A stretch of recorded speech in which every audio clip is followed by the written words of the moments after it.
Найробинин көчөлөрүндө 60 миң бала күн көрөт. Алар бала уурдап саткандардын бутасына айланган.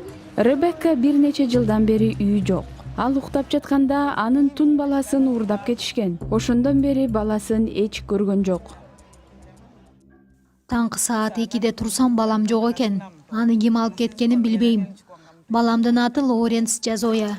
Эмне үчүн менин баламды уурдашат? Үй жайсыз болгону менен мен жаман эне эмесмин да.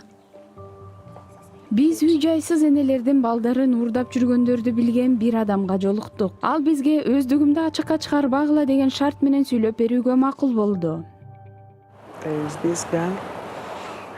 Бир кыз бар, анын аты Анита. Ал балдарды уурдап сатат. Чоң тобокелчилик менен ал жашыруун сүйлөшүүгө макул болду. Анита биздин адамды жолугушууга чакырды. Эң коркунучтуусу, ал Анита жакында эле бир баланы уурдап келгенин билди. Анита, бул баланы кайдан алдың?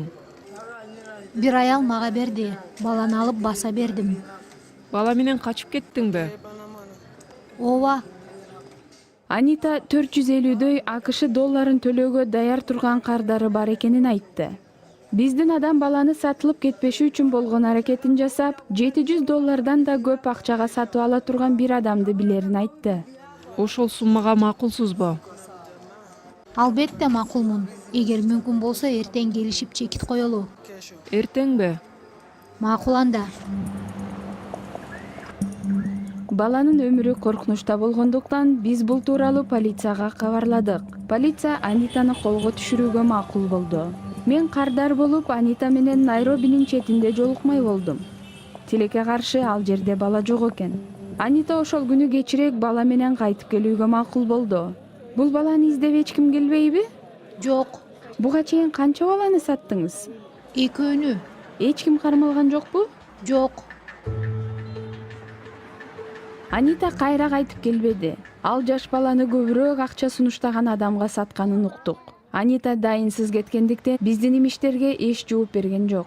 Полиция болсо аны дале издеп жатат. Иликтөө жүргүзүп жаткан учурда күбө болгон окуялар мени аял, эне, кениялык катары жүрөгүмдү оорутtu.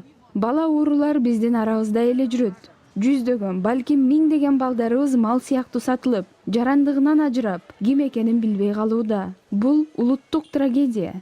Бүгүн түнү менен миңдеген балдар Найробинин көчөлөрүндө уктайт. Аларды аңдып жүргөндөр уурдаганга ыңгайлуу учурду күтүп жатышат.